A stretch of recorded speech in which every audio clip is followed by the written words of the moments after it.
महाड-एमआयडीसी हद्दीत चोरीचे प्रमाण दिवसेंदिवस वाढत चालले असले तरी चोरांच्या मुसक्या आवळण्यात महाड-एमआयडीसी पोलीस अग्रेसर राहिले आहेत।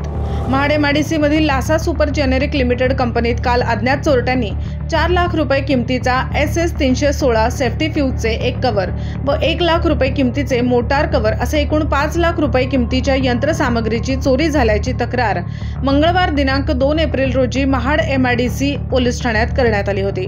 महाड-एमआयडीसी पोलीस ठाण्याचे सहाय्यक पोलीस निरीक्षक जीवन माने व PSI फडतरे यांच्या मार्गदर्शनाखाली पोलीस हवालदार गोरेगावकर, पोलीस हवालदार अंबरगे व पोलीस नाईक इकलाब शेख यांनी तपासाची चक्रे फिरवून सापळा रचून दोघा चोरांना मोठ्या शिताफीने पकडले आहे।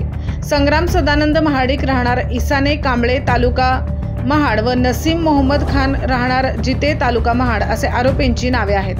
महाड-एमआयडीसी पोलिसांनी केलेल्या जिगरबाज कामगिरीचे तालुक्यात एकच चर्चा सुरू आहे। जागृत महाराष्ट्र न्यूज, रामदास चव्हाण, महाड, रायगड। चॅनलला आता आपण ट्विटरवरती देखील फॉलो करू शकता।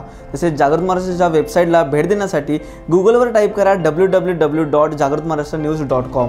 तसेच जागृत महाराष्ट्राला ट्विटर, इंस्टाग्राम, फेसबुक आणि यूट्यूबला फॉलो करा। तसेच बातम्यांना लाईक आणि शेअर करायला विसरू नका।